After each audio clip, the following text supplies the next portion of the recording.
Yes, welcome to the fine print, ladies and gentlemen. I'm your host, Caleb Teskey, coming at you with another great guest today. It's been a minute since I've had a guest on the show. I've been spacing them out a little more here.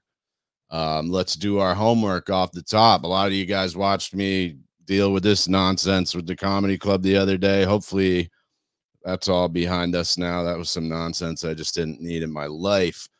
Nate Brown from Green Mountain Gardens here in Vermont's got a mixed tier 1 cultivation license. Great talk with Nate there. I really like what Nate's up to.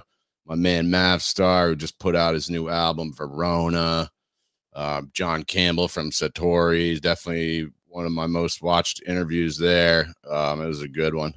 And my man Evan Carlson from NEK Broadband, bringing internet access to rural Vermonters. And let's see what we got coming up here. I got let's see, September 3rd. I got an old friend of mine, Micah Khan, who just directed a movie called Zombie Wedding. I've never done an interview with like a movie guy, so this is going to be super cool. We're going to talk about making movies.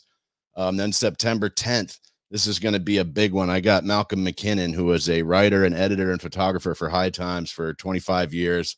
I'm very excited to have Malcolm on the show. I hope I don't fuck that one up. And then on the 17th, I got Ian Oswald, who's doing some fascinating science, digging in a little deeper than even the terpene stuff and going into different chemical compounds in the plant, which he's going to have to explain because I'm not a chemist. Yeah, that's about all the homework we got. My guest today is a guy that I picked up online and I started following and really was enjoying some of his commentary. Reached out, thought we might have some ideas that were like in line and invited him on the show. He's got let's just slap his logo up there. Wham. The company's called Jade Nectar out in California. They specialize in making tinctures. And please welcome to the show, Jeff Nordahl. I hope I said that right. Yeah, you got it. You nailed it. How's it going? Great. Thanks for being here today, Jeff. Oh, thanks for having me. And very cool to be connecting with other cannabis appreciators and stoners from other parts of the planet. Yeah, it's cool. It's actually a whole global community of stoners. And thanks to the internet, we're now connecting with people in Thailand and Pakistan, Afghanistan, and other areas. I put in Sumatra. Actually, we grew some plants from Sumatra, and all of a sudden, all these people from Sumatra were like contacting, like, "Yeah, you're growing our weed." So cool. Anyway, so Jeff, before we do anything serious, and I'm going to solo on you for a minute, would you give us a 5-minute life story, please? Sure, I'll do my best. I'm a rambler, though. So anyway, here we go. And pardon my glasses. I'm old. I have to wear glasses now. But yeah, so I've always been a cannabis appreciator ever since like early days of high school, and then got into psychedelics. And then, yeah, long story short, I was kind of a punk rock, metal, thrash metal head all through high school and was in punk rock bands. But then I went to a Grateful Dead concert in 1991, and that completely blew my mind. So then went to a lot of Grateful Dead concerts in the 90s, and just that whole culture of just counterculture, outside commercialism. A lot of people are probably very familiar with the Grateful Dead, but they let you tape their shows. The ticket prices were actually, quite reasonable for the amount of entertainment they delivered. And it was all sort of fueled by cannabis and psychedelics and that quest into the mystical unknown. So I've always been in that headspace. But then fast forward a while, did a whole bunch of things. And then I never went to college or anything, but I taught myself how to computer program. I taught myself a bunch of things, but anyway, in my about 15 years ago, I ended up getting really sick, and it was one of these mystery illnesses kind of autoimmune things. I also became like allergic to all kinds of stuff and had lethargic. And what ended up happening was, it turns out I had Lyme disease. And I know you guys on the East Coast are very familiar with Lyme disease, but we actually have a pretty strong presence, high risk Lyme disease situation in California as well, especially in Northern California. So it turns out that's what was going on. But by the time we figured it out, I was already in the chronic Lyme stage. And so I was pretty sick, and I tried a bunch of treatments. But what ended up happening was, my doctor, who was a hippy dippy doctor, he was actually Jerry Garcia's doctor for a short while. He recommended really working with cannabis for symptom relief. And sure enough, cannabis really did help with my symptoms. But then, and this was right around 2010, 2011. And that's right when in Santa Cruz, our laws started changing, where it was really clearly safe to actually grow your own cannabis medicine for yourself. So I ended up I've always loved farming. I've always loved, fruit trees and growing tomatoes and everything. So I was like, shit, yeah, I'm going to grow my own cannabis, my own medicine. And so I started growing. My first year, I grew like 10 plants, and I'd grown cannabis a long time ago, but I was just really nomadic. So I never really got to sit down and farm, because I was always on the move and traveling. But yeah, so this was the first time I could really do a full season grow. And it was just such a beautiful process. And while I was growing those plants, while I was leafing them, I started eating the leaves. Instead of throwing them on the ground, I was like, I'll just eat the leaves. And I actually liked that strong plant medicine flavor. But then I started noticing that it really actually relieved my symptoms. So then I was like, oh, I better check and make sure I'm not like poisoning myself. So I went online, and then I found out there was this Dr. Courtney in Northern California, who was recommending juicing cannabis. And no, it doesn't like kill you. I was scared maybe I'm damaging my kidneys or something eating these leaves, but it turns out he was promoting it for health and also for all these weird autoimmune issues that conventional medicine doesn't really address. So then I just started eating leaves, and then I started juicing it, and then I started freezing my own cannabis juice. And so for a year straight, every day I just drank and consumed raw cannabis leaves. And I kid you not, I can't prove it scientifically, but it's what, so I can't say cannabis juice cures Lyme disease. I wouldn't say that. I was doing a bunch of other herbal remedies as well, and detoxing and saunas and all sorts of cleansing stuff. But then the cannabis, the raw cannabis, especially the THCA, CBDA, and whatever is in the leaves, all those compounds, it didn't just relieve symptoms. After a year, I feel like it cured me. And I think so the antimicrobial properties, and Lyme kind of hangs out in your gut. So I think just having that going through my system just ended up, all I can say is I can now work 7 days a week, 12, 16 hours a day. I've got tons of energy. I can think clearly. I'm still sensitive to chemical smells, but that's all right. That's fine. So I think it cured me. So once I had that experience, I was like, oh my God, this plant's amazing. I knew people had talked about it as medicine, but I kind of always thought that it was actually, just stoners trying to justify being stoners, because cannabis cured a lab rat, of cancer. But then I was like, I had my firsthand experience with cannabis medicine. So I just started sharing it with other people. I knew some people with Parkinson's, MS, chronic back pain, migraines. And I just started sharing it with people like, hey, you got to check this out. It might help. and just everyone was having these positive experiences. So I was like, man, there's really something magical. How do people not know about this plant medicine? And so I started a medical collective that we met at our local Grange Hall, the Live Oak Grange. I got permission at the county to do this, and we just started meeting with medical patients.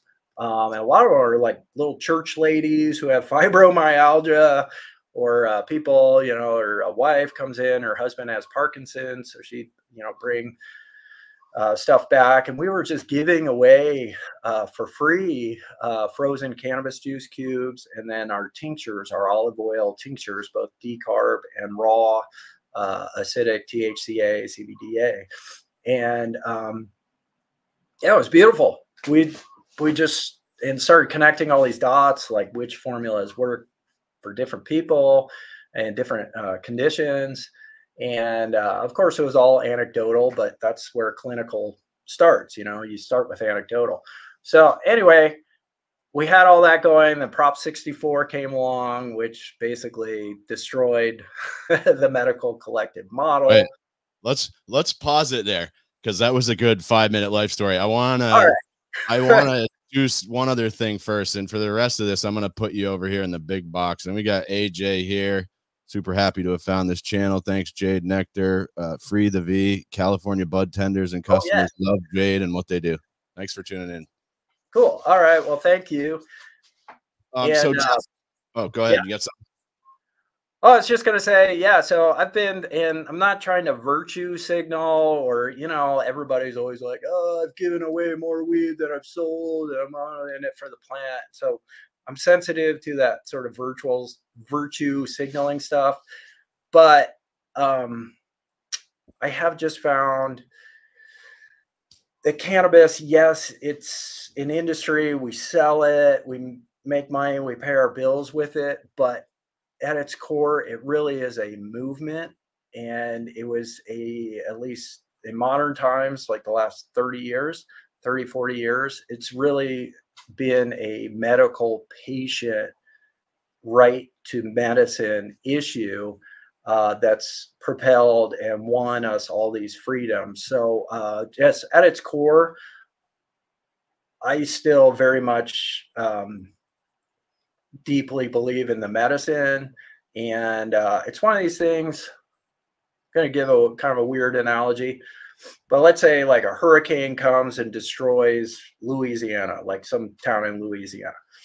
There's some human beings who may see all these people in need who need water, and they'll drive to Costco and go buy like 100 cases of water and go to those areas that were devastated, and they'll just give the water away free. Like, hey, we're here to help you. We saw you're going through some tough times, so we're just going to give you water. To be good human beings and help fellow humans. And there's other people who may be like, oh, those people are really fucked right now and they need water. I'm going to go buy some water at Costco and I'm going to sell it for $10 a bottle as a, opportunistic way to hustle to make money.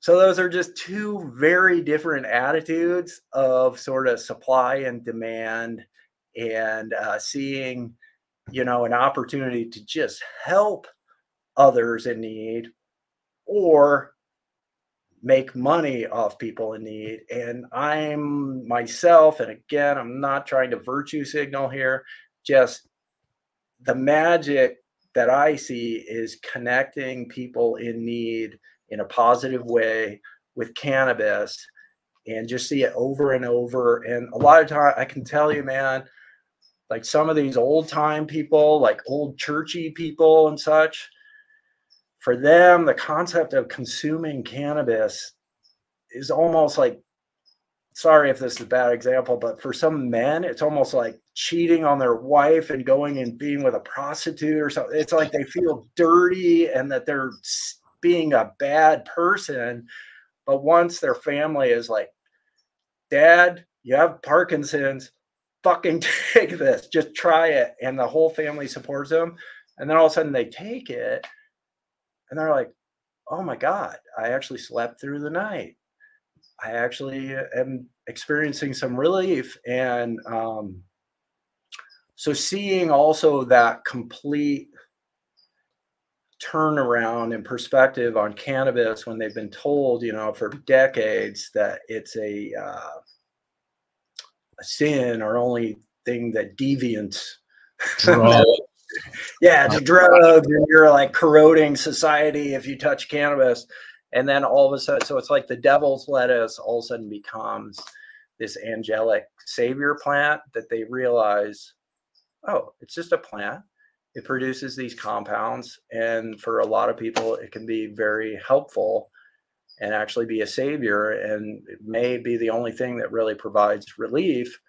And it's just really magical to see that perspective shift. And we just need more of that because there's so many people who could be benefiting from cannabis right now, especially people 50 years old or older. Seniors are probably the people who could really benefit the most. But they've been, I don't want to say brainwashed, but yeah, they've been kind of. Yeah, the propaganda has, you know, been effective, and so they are very skeptical of trying cannabis. But we'd like to see that all changed, and we just like people to feel better. And if cannabis can help them get relief, let's do it. And once people try it, most people, as long as they don't eat some shitty THC edibles and eat way too much and have like a really bad, that's another thing. Yeah, you want to make sure their first time that they're taking like CBD or a mellow dose so they don't get traumatized. But as long as they don't overdo it and get freaked out, it's usually a very positive experience. So anyway. Cool. Yeah, Jeff. So let's talk. I do want to talk about Prop 64, but I think it would make more sense if you tell us about your farm first and the license that you're holding out there in California, because we talked about this a lot on the phone. There's these micro business licenses. Maybe you could explain that to us and what it takes to get one of those and everything that comes with it. Yeah. Okay. So the micro business license is probably the most misunderstood license in California. I don't know how it's being presented in other states, but in California was unique because we already had so many small farmers and legacy farmers already, and we had a whole Prop 215 infrastructure going. So we had it wasn't necessarily like Illinois or someplace that might have had some people growing, you know, in their basement or garage. But in California, we had tons of small farmers, like whole communities, especially up north, where the whole economy was based on sort of cannabis farming. So there was no way in California to get buy-in to pass our legalization, like whatever you called voter initiative, for what ended up being Prop 64, because they tried the year before. I forget what the name of it was, but it was too corporate and it didn't pass. So they needed to at least sound like it was going to be small farmer friendly. So written into Prop 64, if you read the original wording of Prop 64 and do a word search for micro business license, you will find it throughout the entire document. It's constantly speaking about the micro business license. And in Prop 64, and I can explain this as well, how there was a little switcheroo when it became regulations. But anyway, in Prop 64, it was defined as a small cultivation license. So it was defined as, but at its core, it was a cultivation license. So it was 10,000 square feet of canopy, which is just under a quarter acre. So it's very modest, but if you know how to grow, you can pump out some pretty good yield on 10,000 square feet. And but then on top of that, it was sort of like a small winery or a craft brewer or such. it enabled the small farmer to be able to also do in-house to vertically integrate. So you could do your own manufacturing, level 1 manufacturing, meaning no volatile, but you could do like edibles and tinctures and things that are not using explosive solvents. Like bubble hash and shit like that. Yeah, bubble hash, rosin. I do olive oil infusion, which is we just soak whole cannabis flowers in olive oil. So as long as you're not using butane, propane, actually you can even use ethanol. You can even use alcohol. That's still level 1. So anyway, that's the manufacturing. Then you can, so there's a list of activities that you can do all under one license. So then there's also distribution. And distribution, first of all, is yes, that means you can transport your products that you create and actually transport that to a dispensary. So you don't have to use a third-party distributor, which really is like what throws the sand in the gears right now in California, where farmers are beholden to these third-party distributors. And not saying they're evil, and they're necessary, and a lot of them provide a service for, especially for long distances away from where the farmer is located. But right now, because they're required, Right. That's a whole nother power dynamic. That's weird. Like, we don't have in Vermont. We have wholesale companies if you want to use them, and they can do transportation shit for you, but it's not required. Yeah, if it were just a convenience where they were providing a service that made things more efficient and your life easier and extend your reach, then cool, then the burden would be on the distributor to provide service. But right now they're in a position where we're required. You need us, motherfuckers. So they're not really in that same, like, let's provide the best possible service. They're like, you don't have a choice. You have to use one of us. So anyway, enough of that. I'm not trying to dump on distributors. I work with some. No, but I think that's an important. I think that's an important point. Sorry to cut you off, but I think it's important to know that that is required in California as opposed to Vermont, where it's optional. And you guys, if you have that optional, that is such an advantage. Now, I want to make sure, getting back to the micro business. So with the micro biz, though, you can do your own self distribution under that micro biz. And what's even more important, and this doesn't really make much sense, and why this got set up this way has to do with the unions and the Teamsters, and the Teamsters wanted to control distribution, and that was part of the negotiation of Prop 64. So they wanted a 3-tiered, just like the alcohol system, where there's there's a transportation and distribution section, and the Teamsters were like, hey, if we're going to support this concept politically, we want something in return. So I'm not dumping on the Teamsters either, but what they were thinking they were getting into was that there were going to be semi-truck loads of Emerald Triangle weed being driven daily down to LA, and they wanted to unionize all that transportation. They thought so. That was kind of their buy-in and what they were going to get out of the whole deal. So I'm not saying it's evil. It's just interesting to know why this third-party distributor system was even created, because it clearly is massively inefficient and just throws a monkey wrench in the whole supply chain. But anyway, getting back to micro business. So with self-distribution, you can do your own distro directly to from your farm to your retailers. But even more importantly, the burden and the responsibility of doing the lab testing.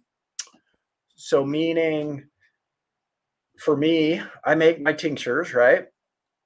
Before I can take that batch of tinctures to a retail space, I have to get it lab tested through a third-party laboratory to make sure it's safe and that the cannabinoids are the right count and everything.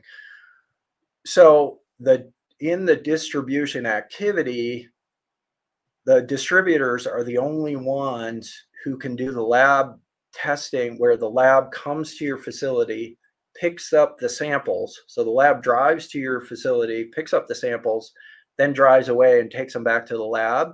Then I have to put, as the distributor, I have to put that batch in quarantine until the lab approves and releases what's called a COA. I think it's Certificate of Authority. I think that's what, anyway, COA. And then once it passes, then the distributor can then put the final like cannabinoid counts and stickers on the product. So that's a really important thing that doesn't, for distribution, it sounds like you're moving and transporting product and that's all you're doing, but it's an actual vital choke point in the whole supply chain, is who actually does that lab test, like lab test sampling, and then quarantining, and then putting the final packaging stickers on based on the lab results. So that's and random shout out to my man Josh Sweeter at Infinite Chemical Analysis Labs, who just sued like 14 testing labs out there. Random side note there, Jeff. Oh, and by the way, dude, there's so much shenanigans going on in California with I'll just say, I used to, as a distributor, because people knew on some, phone call solicitation that I was distributor, so I needed to work with labs. I would get sales calls from labs who would say, oh, we test the highest for THC and we have the highest pass rate, which means we'll boost your THC to whatever you want it. And if you got dirty shit, we'll pass it too. That was their like sales pitch. And I was like, click. So, and I myself, because I make wellness products, and a lot of our stuff goes to very fragile people. If there's a problem, I want to know there's something wrong with our batch. So that's a whole nother, we're not slinging vape pens and gummies and crap. You know what I mean? Anyway, sorry. What's funny, Jeff, is that Josh told me something in the opposite direction. He said he had big cannabis like executives coming into the lab and being like, hey, we want to use your lab, but only if everything tests like over 27%, like, or something. Well, it's wild. The labs get worked, and I can't really dive into this too much, but as a side note, yeah, I've talked to people who worked at labs. I'm not going to say which labs. It's not a lab I work with, but they actually had part of their SOP, like their standard operating procedures, was for certain clients, do not fail it. So if they got a hit on pesticide, they then were supposed to call the manager, and they were supposed to figure out how to. So anyway, if you have questions about that, you can look at the LA Times piece on the pesticide. Also Beard Brothers, I think, just did a piece with Josh Sweeter there about all the pesticides and very related stuff there. I want to keep it moving here. It's crazy. All right. So anyway, we touched on, back to the micro license. I think we were up to the retail maybe. Now the final activity. Oh, and by the way, there's another little perk in the California microbiz. You're also allowed to distribute seeds, which usually that's only reserved for a nursery license. But another little perk for the microbiz cultivation is you can distribute seeds, which is totally awesome. So then the final activity, if you can get it, is you're also allowed to do retail. And retail means a brick and mortar physical shop. But that's really challenging for a farm, because farms usually aren't zoned for retail. But you can also do, if you're county, now this is where it gets into county and city jurisdiction, regulation, planning department stuff. But you could technically do non-storefront retail, which means delivery service. And that would be, right now, that would be like a pizza delivery service, where someone places an order and then you would drive the product to their home for delivery. So that is an option with the California micro business license.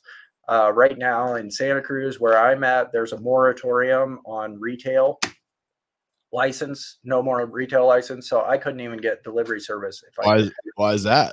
Is it overcrowded or oversaturation? They just we have already in Santa Cruz, I think we have one of the highest densities of retail shops in per capita. And then we also had outside delivery services trying to penetrate into Santa Cruz. So then there was protectionism going on. They're trying to pass laws to ban outside. So there's a lot of protectionism for our own retailers, and which, whatever, it's kind of, but we're also working on a new ordinance that may change everything and be actually a lot of fun, is that farms who are set up to host, like have the infrastructure to have guests, we're hoping we'll be able to get this passed at the local level, where farms will actually be able to do on-site consumption and on-site retail.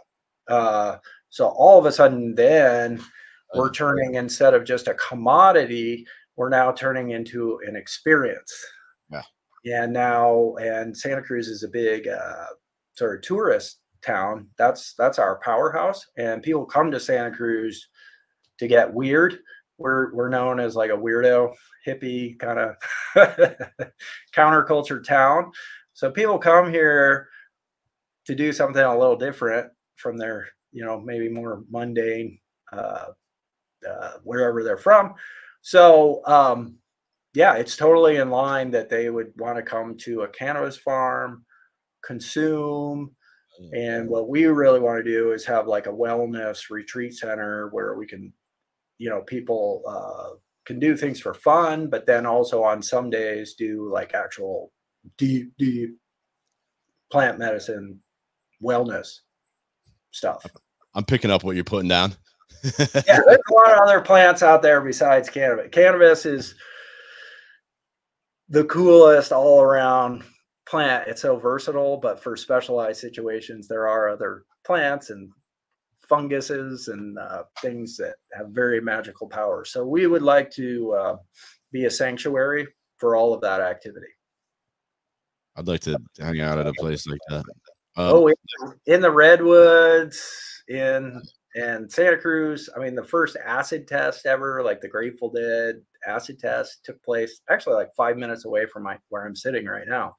So we kind of have this whole psychedelic vortex and lore going on here. But in Vermont, you guys are a bunch of hippies and counterculture folks in Vermont, yeah? Accurate. Cool. Although increasingly we're getting more people from out of state moving here. It's changing the vibe a little bit, but that will happen. I want to slap your logo up here. Jeff Nordahl, Jade Nectar. Let me ask you, Jeff, how many dispensaries are there in Santa Cruz? That's a good question. Okay, I'm just going to rattle them off. Creekside, Curbstone, Santa Cruz, Three Bros, Flavors, Treehouse, Santa Cruz Naturals, Kind Peoples, whatever the one is in Capitola, Soquel, 12, and I think there's like maybe 2 others. So there's like, oh no, and then there's more within the municipality. So there's Santa Cruz County, but then within Santa Cruz County, we have the city of Watsonville, city of Cap. Yeah. So how many people is in this area? That's a good question. We got Burlington here in Vermont. I'm just curious because Burlington is our only real city, and maybe when the colleges, when UVM is in session, there's maybe 50,000 people there, and we've got 15 dispensaries in Burlington right now. Oh, okay. Wow. You guys probably have a higher density than we do. There's 3 if you go down Church Street, there's 3 almost right in a row. 3 out of 4 doors is a dispensary. So they're really packing them in, man. And I'm wondering like where the saturation point is, honestly. Well, and that is something to consider. You have like free market, but then what happens if all of a sudden the entire town is just all dispensaries, and it's, you know, and it's our, like, it changes. And, you know, we love cannabis, but, you know, you got to remember you're in a community of other people who may not be as enthusiastic as about cannabis and such like that. So there's a balance. But I just looked, Santa Cruz County, it looks like 265,000 people. And I'd say we probably total have about 20 dispensaries. So Burlington might be even more saturated. And you said your town is pretty saturated. Yeah, and I think I mean, it's tough to follow all this, but I think in Oklahoma, I think they did a free for all where just it was unlimited. And but what ended up happening, you know, is I don't know if anyone, maybe someone knows more on this, but from what I just sort of heard is they just popped up everywhere, but then it was oversaturated, so a lot of them went out.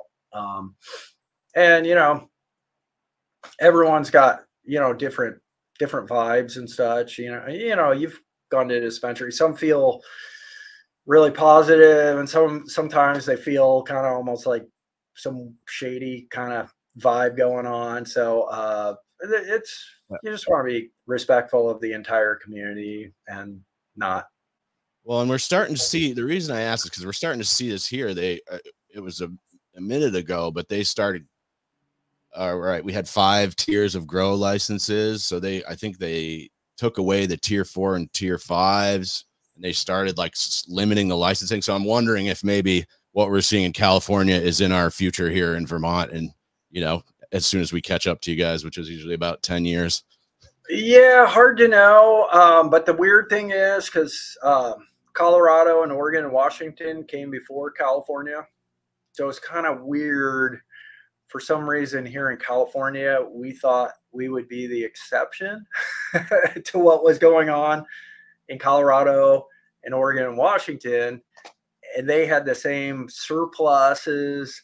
And then all of a sudden, you know, farmers had 1,000 pounds of killer weed just sitting in their storage that they couldn't even get rid of. Because everyone had overgrown. Yeah, we had mass surpluses. So if someone wanting to get into cannabis, like in a new state that's just coming online, it would highly recommend going and touring some other states to get a little preview of what you're getting into. Because I've seen it. I mean, it can work, and people who really have a deep connection with the plant and such like that, it's definitely encourage folks to do it. But for folks who are more thinking this is going to be like the next crypto thing, and they're just kind of getting into it for, you know, more for the fast money hustle and then cash out. It's a silly plan. It's not working. Yeah, it's not working out for a lot of folks who just, and a lot of time I've seen these business models, and here's their business model: grow shit tons of weed. That's it. And you really, and again, I don't want to like give unsolicited advice, but for folks who are interested in this as far as sustainable and really want to have some longevity in cannabis, is one, if you're not trying to build an empire and on a Ferrari quest, but you just want to live like the homesteader, craft cannabis, small farmer lifestyle, the micro business license is the absolute best license you can get. The problem is it's available at the state, but the disconnect now is that in some counties and municipalities, they're making it very challenging to actually get the micro business itself, because they're considering distribution and retail and some of these things. They're considering those as commercial activities, even though for distribution, just having a bag of weed and the lab guy puts his hand in it, puts it in a sack and drives away, is that really a commercial activity that require that on the same level as airplane manufacturing? You know, it's just, And someone's just showing up here real quick. I'm on a live stream right now. Yeah. Welcome to the show. So, but here's where there's hope and where things, so you can either get really lucky, and if your farm kind of already has a paved road and has an accessory building and can kind of pass some of these sort of commercial fire requirements and such, cool. But what really needs to happen, and in the county of Mendocino right now, which is a big Emerald Triangle cannabis zone, Mendocino actually has what's called a home occupation or cottage micro business license. So if you're a small family farm, if you live on your farms and you have a permitted house, and then you have a permitted accessory structure like a garage or even a shack or shed, and you don't have outside employees, I think you're maybe allowed 1 or 2 outside employees. But then that falls into a cottage home occupation business, just like a daycare facility or hair salon that you're doing out of your house, or baking cookies or making jam. Mendocino is the only one that I know of right now who has also applied that to cannabis. And what that does is that then waives the need for all the commercial fire upgrades, which a lot of times can mean a 20-foot wide paved road, 80,000 gallons of water storage. But then it also avoids all the ADA, American Disabilities Act upgrades. Now, everybody, of course, wants to be sensitive and supports ADA issues.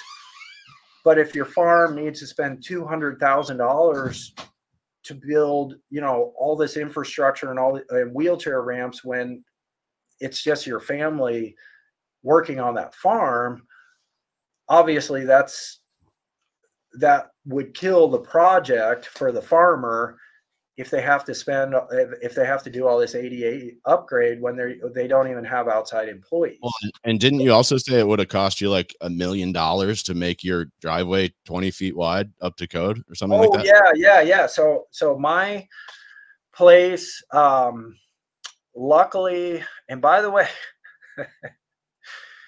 what's really important too, and sorry, and again, I'm not trying to be like Uncle Jeff here giving people advice and stuff. Oh, Uncle Jeff, go do their own thing. But if you're thinking about getting into this, you really have to build bridges and try and build relationships with county planning department people. And I'm not saying go pay them off or anything dirty. Not at all. You just have to get on their good side, demonstrate that you're professional, volunteer to help with certain things. Because when that fire inspector shows up at your property, there's 2 different lenses they can be looking through. They can be looking through like, you criminal friggin' hippie who, probably burned down the neighborhood a long time ago with your stupid janky indoor grow. And they can look at you through that lens, trying to find every reason to say no to your project. And if they want to say no, they'll find ways to say no. Mm-hmm. But if you demonstrate, like try and work with them on defensible fire space and get involved just somehow with the fire department and know who's going to be checking your stuff out, then when they come out, they're looking through a lens of how can we make this work? How can we find solutions? And for my property, I had a nice paved driveway coming up to my property, but it wasn't 20 feet wide. But I also had a dirt road that went through a neighbor's property that then hit pavement. So we could do that as a fire escape. So if there was a fire, when the fire trucks are coming up, they don't want to crash into cars fleeing. So we just have part of our fire escape plan is we'll go through that alternate escape route while the fire trucks come in. And that's totally legit for neighborhoods and everything. They do it all the time. But you just have to make that case for yourself. But if you're just going to be A dick? Someone who doesn't or just has a bad attitude towards any of the authority and such like that. You got to remember they're humans too.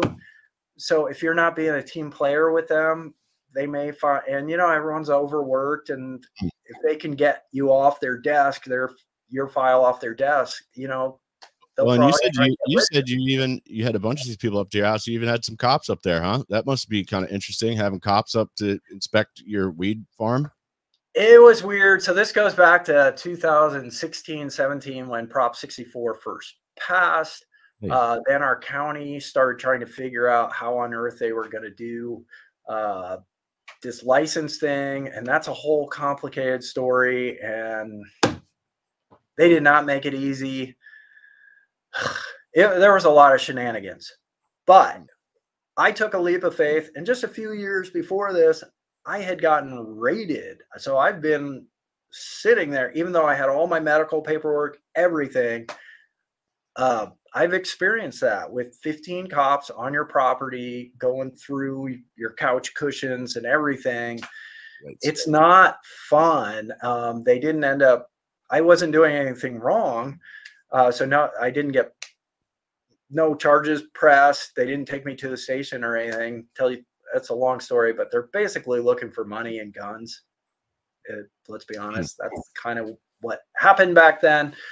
But I took the leap of faith and I just said, I want to be a team player. I want to see cannabis be a positive thing. I believe in cannabis. So I'm going to take that leap of faith and try and help to be an ambassador for cannabis with these very skeptical county officials who kind of don't really like cannabis people, because we had a lot of green rushers who showed up in Santa Cruz who trashed the place too. So they had some reasons to not appreciate growers, and all the cultivators kind of got painted with that same brush, as that we were all destroying the environment and chucking poison everywhere. So anyway, in Santa Cruz, they wanted to do an EIR, which is an environmental impact report, to try it for the entire county. They were going to try and do an environmental assessment. And they wanted farms to visit so they could come out and just try and understand how a cannabis farm even works. So I volunteered to do that. And that meant my most feared humans in the county were now going to come up to my property. And this was the planning department, who used to, would red tag you and bust you for all this stuff, of the police, all of the folks that used to be our adversaries. I had to take that leap of faith and invite them up for them to check out a farm. I was one of maybe like 10 farms who did this. And I didn't get any like special benefits or anything, but that way they at least knew who I was. It was very cordial. Reality, when you really talk to cops, yes, there's been bad things. There's been, butane labs that have exploded and blown up neighborhoods. So obviously they're not cool with that kind of thing. But if you really ask cops, hey, would you rather, like in the downtown area, would you rather have alcohol or weed? They're like, oh yeah, we'd love it if everyone was just smoking weed. We wouldn't have these fights, wouldn't have drunk driving and such like that. So in reality, they're actually fairly supportive of cannabis, especially here in Santa Cruz. So anyway, we did that, and then I just would show up at all the supervisor meetings and just try and be an engaged constituent stakeholder. And a lot of times government is run by the people who fucking show up. They don't know how any of this works, so they'll listen to the people who show up. You may not always get what you want, but at least now you're building some sort of relationship in the community and with the decision makers who are in charge of your fate. And I've, some people are like, oh, if you talk to a politician, you're doing backdoor deals and you're paying people off and stuff. It's like, I mean, that happens somewhere, but my experience was they're happy to talk to you and get input, and they actually consider, if you take the time and courtesy to talk to them, they'll speak with you. Yeah, which is sometimes easier said than done, but good on you, Jeff. Here's a little, I want to slap this comment up here. Humboldt Renegade Farms. What up, guys? Big love from Southern Humboldt. And Moss, I don't know who Moss is, but cheers, folks. I assume these are all your people here. I see you there. I recognize one of those names. So, all right. And by the way, everyone thinks all weed growers hang out together. I'm in Santa Cruz. Humboldt is like a 5 or 6 hour drive away from Santa Cruz. So it's like a whole nother state. But it's cool. I'm starting to connect through the internet and then other things, starting to connect with other farmers in Humboldt and Emerald. And yeah, just across the board, especially the small craft farmers are very cool people. Very cool. I agree. I'm here with Jeff from Jade Nectar. Jeff, I want to ask you now, I think this is a good time to slide in this thing about Prop 64 and how it sort of got flipped on its head maybe a little bit. I'd love to hear about that. Seems like so here's the two, in my opinion, the two big switcheroos that really screwed the whole system right off the bat. So what happens is there's proposition voter initiative that has wording, and the voters then vote and it gets passed. Now there's this really important transition period where Prop 64 or whatever the voter initiative is now gets translated into actual regulations at the state. Like they actually write the laws. And this is where the shenanigans can happen. And this is where lobbyists and special interests try and twist and contort some of the things that were in the voter initiative. And what happened here in California was the first massive undermining of the spirit of Prop 64 was in Prop 64, it said for 5 years, there would be no cultivation licenses over an acre. And that was in writing, and there was some ambiguous and some vague writing in Prop 64. But what ended up happening is when that got translated into the actual regulations at the state, a bunch of special interests, I'm not going to say who those were. It's a lot of people know who was responsible for this, but they somehow lobbied the Department of Ag to say, no, you can't have a license over an acre, but you can have unlimited 10,000 square foot licenses all stacked together on the same property. So if you're like myself or some guy named Bob, you could create all these LLCs called Bob 1, Bob 2, Bob 3 LLC and apply for a 10,000 square foot license all on the exact same property. And you could add them all up. And next thing you know, now you have a 20 acre, 30 acre, 40 acre, 50 acre mega grow that's made up of all these stacked 10,000 square foot licenses. And any person with common sense would go, that's not what Prop 64 said. That's not what the voters voted for. That wasn't the spirit. You're undermining the whole spirit and creating a loophole based on technical language. And that's what happened. So any states out there, if you have a voter initiative and the voter initiative is cool, you guys need to stay on top of the regulation as that initiative gets translated into regulations, because that's where the bullshit shenanigans happen. So that was the number one biggest undermining, total betrayal of Prop 64 right there. Because we weren't supposed to have mega farms. We were supposed to have the small farmers would get the foothold, get established, so they wouldn't get out competed and surpluses. Anyway, so that got undone.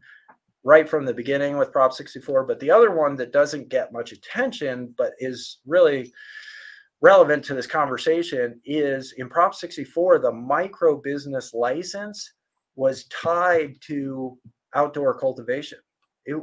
Every time you read micro business, it says micro business with 10,000 square feet of outdoor cultivation or of cultivation. I can't even remember if indoor was allowed or not, but it was a cultivation license at its core with these added bonus activities. But when Prop 64 got translated into actual regulations, someone, I've never followed up and found out how this happened, but they actually stripped the requirement for cultivation on the microbiz. So it then said it only requires 3 activities for microbiz, and those 3 activities could be manufacturing, distribution, retail. No cultivation whatsoever. And what happened was then that became, actually, for some of the biggest companies, the big mega operators used the micro business as a vertical integration license that would allow them to do all those activities on the same premises.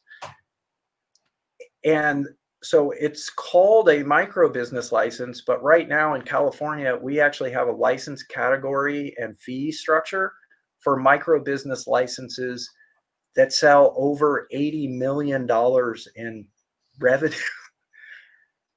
That's wild to me, Jeff. That's a micro.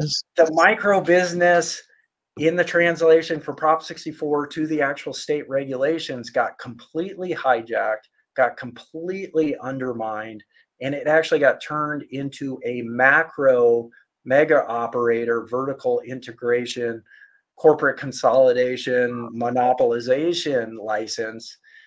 And so it turns out and then on top of that. Is that this story, Jeff? Is the Leafly one you sent me?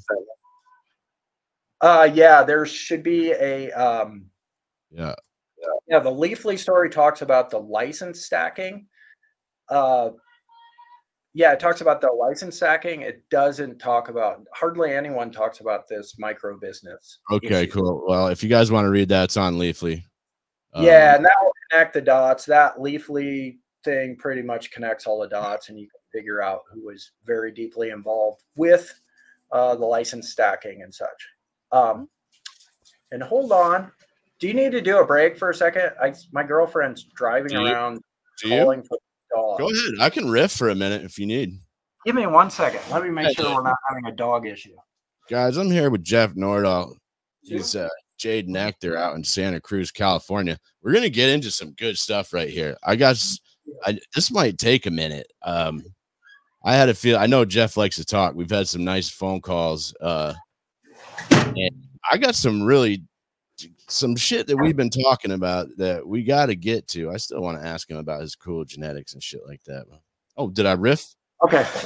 I did it. Anyway, yeah, so I think everything's cool. It turns out my electric gate didn't close when my girlfriend left, so my dog may be out running around, but she does this.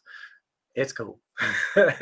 So I'd like to ask you, aside from Prop 64, what I'd like to ask people this all the time is, like, if you could rewrite the legislation, what kind of shit would you keep and what would you change or what would you get rid of? What kind of things do you think? And I know we've probably touched on a few of them here, but if you could redo all the rules and regulations yourself, what would this look like to you, Jeff?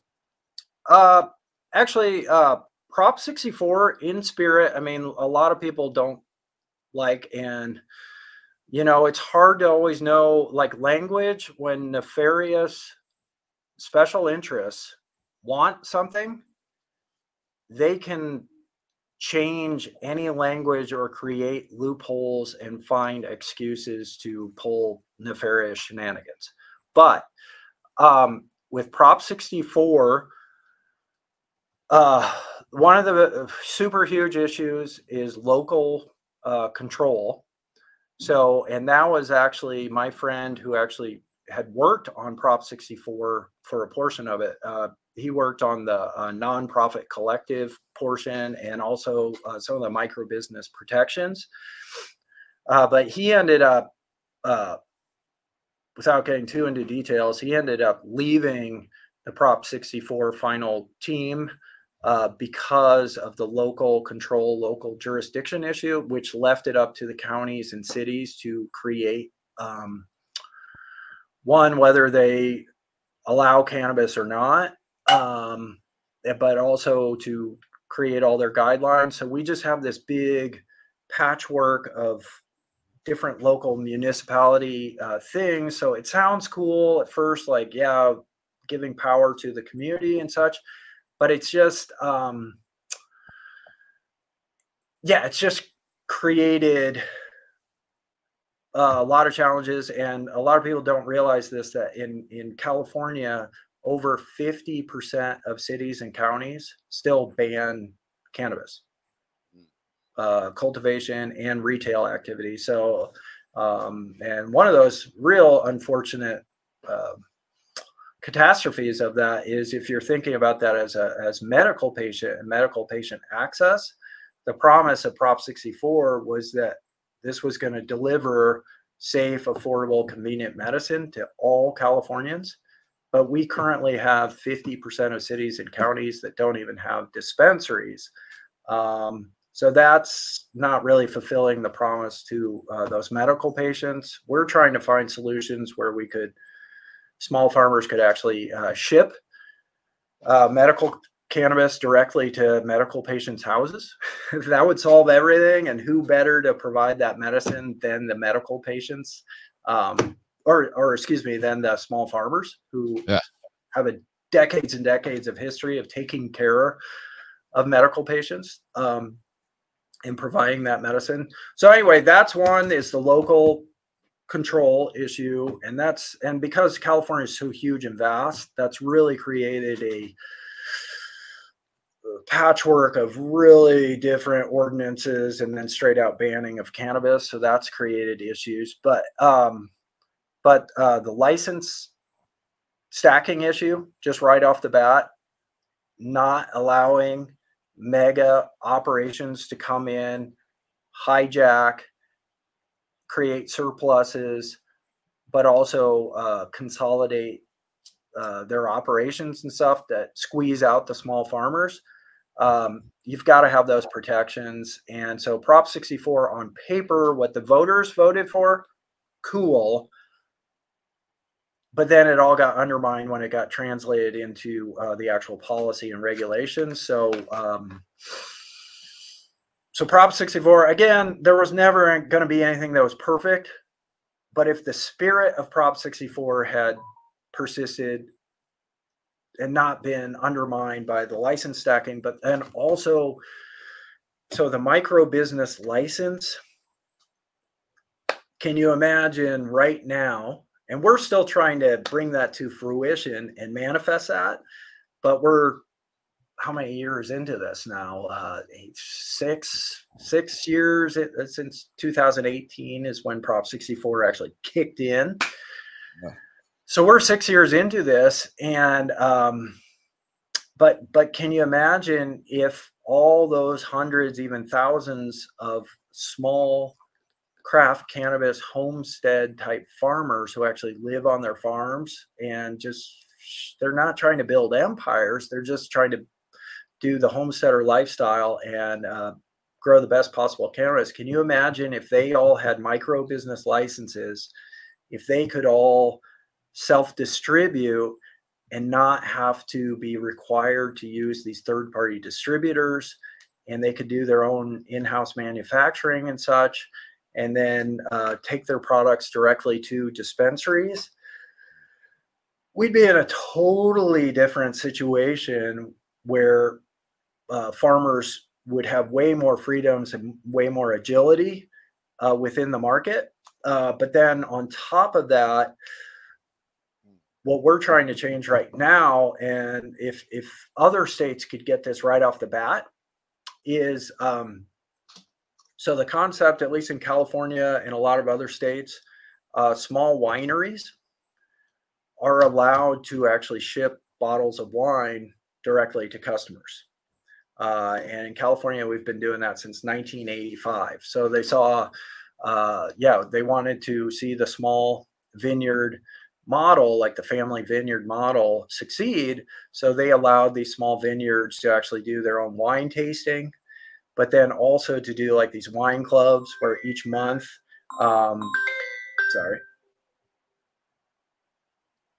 each month they would, ship a bottle of wine. That created all of a sudden this revenue stream where a small winery is not going and begging a grocery store to carry their wine or a liquor store to carry their wine. Now they're in charge of their own destiny. They can communicate and develop a relationship with their own customers. And now if that customer lives, a few hundred miles away within California, they can still continuously be selling the product that the customer wants, and now they can get it to them by using the parcel service. And the parcel services can do this because there is an age verification ID check service that a lot of these parcel service companies do that allows them to ship alcohol directly to customers' homes. And so here in California, and by the way, there's parcel service. We're not talking UPS, FedEx, the post office. We're talking there's small parcel services that work just within California that don't cross state lines, who could actually be delivering small quantities of cannabis directly to customers' homes, shipping it. So a farmer who's way out in the middle of the hills in Mendocino or Humboldt, growing the super high vibing weed way out in a pristine area in the country, but they're way removed from a population center, can now all of a sudden connect with people, and ship product to people living in Los Angeles. And by the way, those people living in Los Angeles, not everyone, but there are people living in Los Angeles who are like, no, I don't want to smoke vape pens and eat fluorescent blue gummies or industrial factory grown weed. I want hippie weed grown by that dready hippie farmer who's out there playing his didgeridoo to his plants. I want that vibe. Like, I live in the rat race in LA. I want some pristine, mountain grown, sun grown, regeneratively grown cannabis. And if you're allowed to ship direct, then all of a sudden that person in LA can have it arrive at their house the next day. And now you're creating a lifeline. The customer's happy. It's not for everyone, but these specialty customers who appreciate that and want to support responsible regenerative agriculture now have an opportunity to get that cannabis, because here's the reality. Those farmers right now to sell in LA have to go beg a retail shop in LA to carry their hippie brand of weed. Even though it's really good weed, most shops are like, we sell Dizzy and gummies and we sell the big brands. That's what our customers want, or for the most part. So it's just a different demographic. It's like trying to sell, blue cheese or Wagyu beef at Taco Bell. It's just, it's not the same. And I'm not trying to throw shade, but it's just, it's not the same customer. And unfortunately, that's kind of what a lot of these dispensaries are catering more towards: the gummies, the vapes, the distillates, and the things that sort of fly off the shelf. And again, that's part of this. That's part of the market. It's cool. We're always going to have Burger King, Taco Bell, McDonald's. But if we don't have also organic food or small farmer produce that's out there that's available, then that's a real tragedy. So we have to figure out how we can have all these different segments of the market thriving, and through shipping. And by the way, we live in an Amazon, Netflix world. That's how we buy stuff these days. So, and more, that's where it's going. So it's totally appropriate right now for legal lab tested cannabis, small quantities, like up to, let's say, an ounce, to be shipped directly to a customer's home, have license ID check when they deliver, just like they do with alcohol. They've been doing that since 1985. And the cool thing is the farmer gets paid immediately because you don't ship their product till you have the money. So another big problem in California is you could get your product on a shelf in a dispensary in LA. They sell your product, and I hate to say it, but there was just a dispensary owner who got caught on video bragging about how he doesn't. Norman Yusuf. You got it. And He was trying to open a store in Vermont here. And by the way, that he got caught on camera. Yeah. There's a lot of other motherfuckers who do the same thing who have not been caught on camera. It's a big problem. So when you're doing shipping, the farmer can collect the money up front and then ship it. So the farmer's not getting burned. So there's so many reasons why that makes sense. Let me slap a cut here. Jeff Gates. YouTube unsubscribed me again. No wonder I missed the start. Hello, everyone. Now my headphones are echoing. All right, that's better. And we got we got this guy, keep Cali weed out of Vermont. I don't know, man. I kind of like a little Cali weed. Well, right now, and what we're proposing with shipping is just shipping within. Right. Yeah. We're not even dealing with crossing state lines. So I really liked this idea, Jeff. This is one idea that I heard you talking about in some of your videos. I thought it was a great idea. And, you know, one of the things I really wanted to ask you about was that it sounds like you got some pushback from some people who did not maybe think that your proposal was a great idea. Yeah. And I'm going to continue to, anyway, I don't think it's a mystery. I've been pretty clear about it, but I've tried to share my story transparently and honestly without trying to be a dick. But at the same time, this happened, and I think people need to know about it. So our shipping concept, we actually started in January 2024. I did a quick survey just online, like, hey, farmers, I'm in Santa Cruz by myself. You guys up in Humboldt, Emerald Triangle, does anyone else want to ship direct? Am I the only one?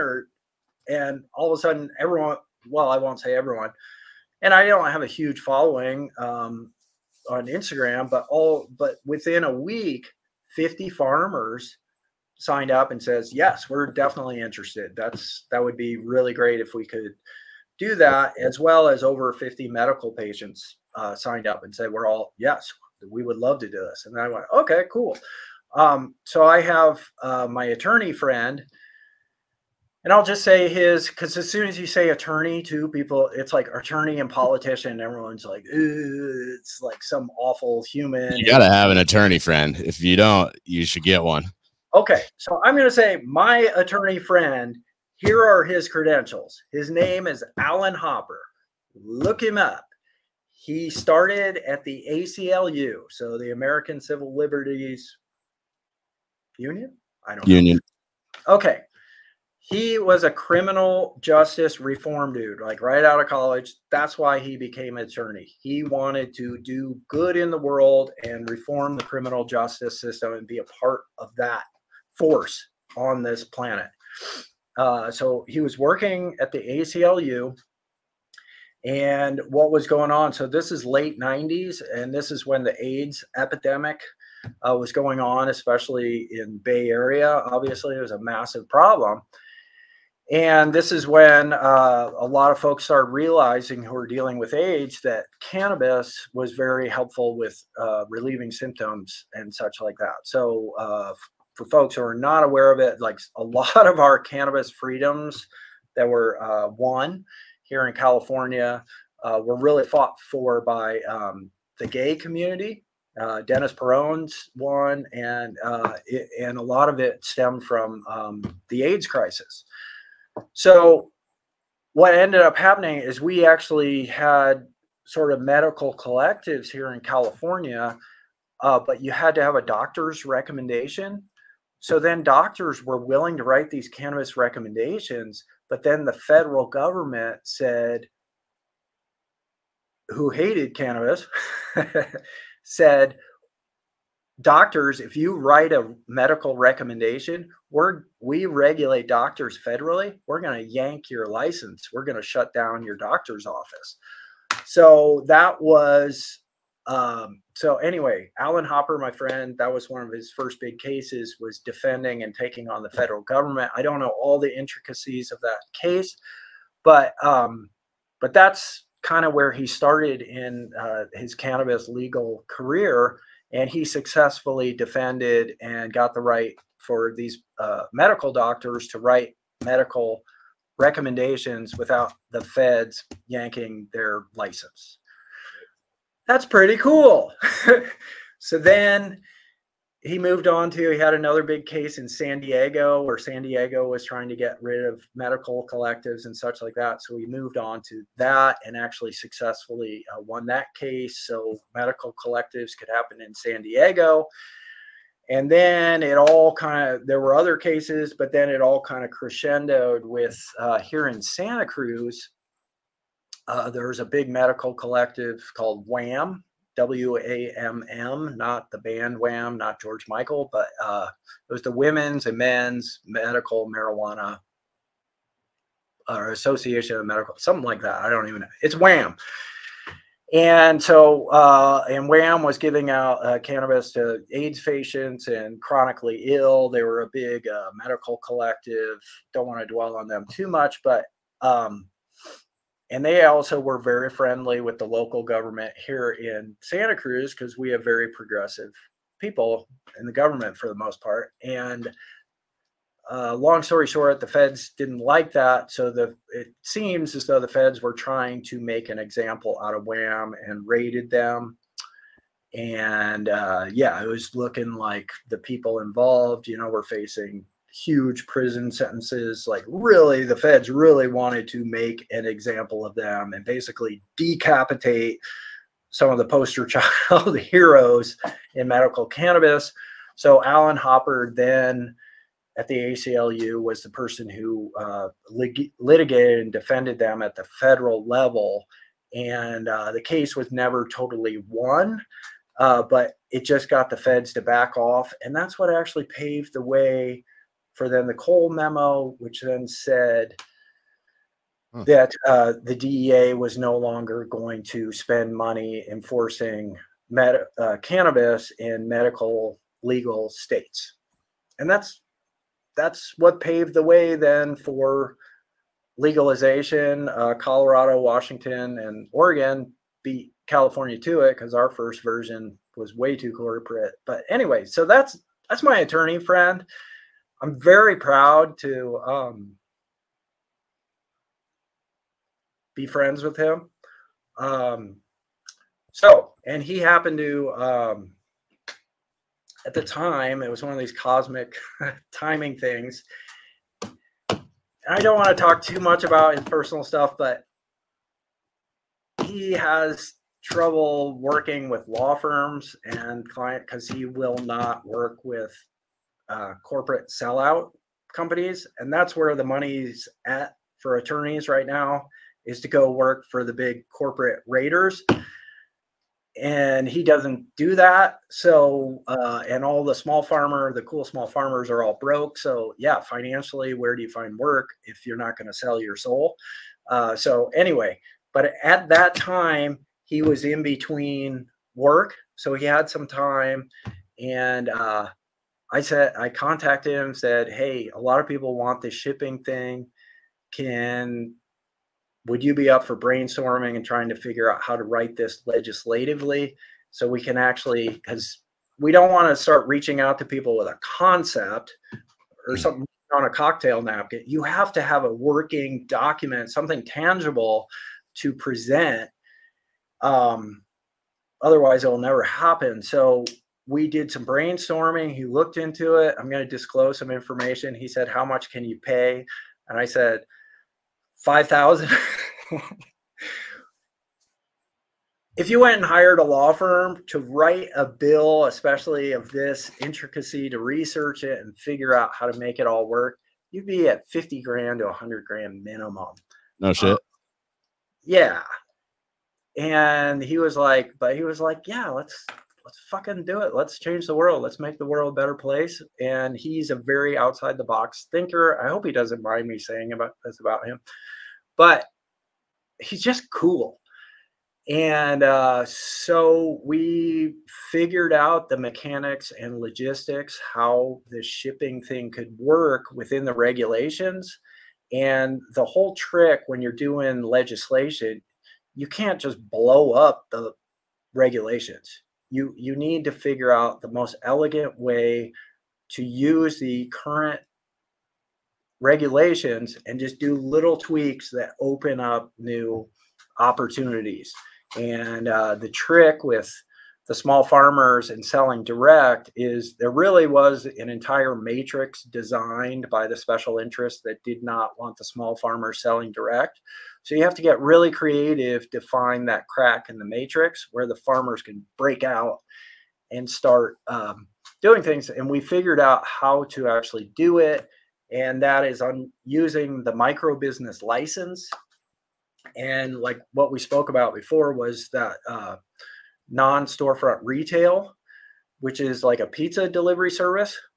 So all we did was take that non-storefront retail and we tweaked it just a little bit, where instead of driving to a customer's house and delivering like a pizza guy, you would take that order, put it in a cardboard box, slap a shipping label on it, and then take it to the parcel service depot and drop it off there. And then they would take it to deliver it to the customer's home and sign for it. And now I'm going to give there's still life in this project. We're looking to work with senators and assembly members this fall for the 2025 legislative session. But how you crack the matrix is if the medical patient, and by the way, we're designing this as a medical patient access bill, so the small farmers could ship to medical patients, and it's a medical patient access bill, and especially for those medical patients that are in dry counties that currently ban cannabis retail, we got to fulfill the promise to those medical patients to give them safe, affordable, convenient cannabis medicine, because we're not, yeah. Can I throw a question at you here from Aaron? Yeah. I think this is all right question here. Aaron says, one of the pushbacks I'm hearing from the farmers is the perception that Jeff's initiative only applies to medical grows. Could you please illuminate this? Okay. And unfortunately, there's a lot of misinformation. There's no such thing really as a medical grow. A medical patient can purchase recreational cannabis. There's no division. Now, if you're doing just a medical grow, then you can do, let's say, for tinctures. So recreational tinctures, you can go up to 1,000 milligrams THC. If you're if you're making it as a medical product, you can go up to 2,000 milligrams per bottle of tincture. So there's certain things where you can have higher potencies and such, but a medical patient, so someone in a wheelchair hooked up to an IV and a ventilator and an iron lung can wheel into a dispensary, show their medical card, they can buy recreational products and still get their use their medical card to save on sales tax, which is kind of bullshit. That's all they're saving as sales tax. But yeah, medical patients are buying your recreational, whatever you call it, normal standard grown cannabis all day long. There is no concept that you have a medical card, so you can't go buy flower that doesn't have a medical, that wasn't designated as medical. Medical patients can buy anything they want and save on sales tax. So this is this is the problem, is there's so much misinformation where people just don't. And traditionally, and farmers got into growing cannabis because they hate dealing with politics and regulations and all this bullshit. So this is kind of this horrific contradiction. Is farmers grow cannabis to be farmers because they love nature, they love worms, they love plants, they love being outside, and they hate not hate, but most of them have an aversion to the rat race. And the last thing they want to do is sit here and read regulations and talk to It's boring. politics. It's fucking boring. Yeah, and it's not exciting, and it's not really the culture they want to be a part of. They don't want to go lobby and hang out in Sacramento and talk to politicians. No, they want to grow weed out in the middle of nowhere. And that's beautiful. But the problem is when you don't have representation and you're not engaged with that system, the special interests, the corporate, the politicians start coming after what you got. And if you can't defend yourself, and that's what's coming now, there's a lot of value in the Emerald Triangle region, and there's a lot of special interests who would like to. It's not that different than let's say in a rather undeveloped country that has tons of mineral resources. The U.S. will come for those resources, and they may build you a school and build you a library and can hand out bags of rice, and the Peace Corps will come in and be heroes for you. Meanwhile, all your resources are flying out the back door, loaded on boats, and they'll extract billions of your country's resources and give you a few bags of rice and a school. So don't think that doesn't happen in rural communities in the United States that happen to have some resources that these special interests see value in. So, and not trying to get paranoid or neurotic about that, but this is just a reality we all have to understand. So, yeah. So anyway, and that's what I may need myself for whatever reason. I don't like regulations. My happy place is just growing weed. That's all I wanted to do. But I can see now our homesteader lifestyle is under threat. And if we don't go and fight for it, defend it, and try and carve out some opportunities, some market opportunities for our survival, we're going to be extinct. You're just not. And the politicians and special interests are going to say, hey, if you want to keep growing weed, we're going to develop this 50-acre mega farm, and you can keep growing weed. Just put on a little name tag. You can work for us. And most of us got into weed. We kind of free spirits, and not everyone wants to go work at the mega farm, LA venture capitalist funded mega farm that's just got set up in your community. So what we want is small farmers to have freedom, independence, access to markets. And if we can figure out ways for all the small farmers to get those micro business, especially the home occupation, cottage micro biz with non-storefront retail, and if we can get this shipping thing passed, then all of a sudden we've got hundreds of small craft farmers who can now do their own marketing, can do their own communicating with medical patients and customers. And then all of a sudden, now it's really a free market. It's not a constructed corporate consolidation funnel monopolized market where they're in control of all these choke points in the supply chain. There's a place for that, but when you make that a requirement, that's when the nefarious shit happens. And that's when historically, everywhere you go, the small, like coffee growers, frankincense harvesters in Somalia. There's a video about that on Vice about Somalia frankincense harvesters, how they got screwed by doTERRA. It's been going on since the beginning of time.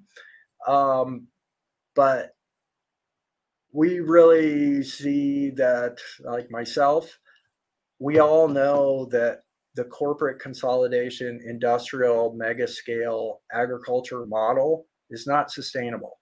It's bad for the planet. It's bad for the economy. It consolidates all the wealth and power with just a small few, billionaires.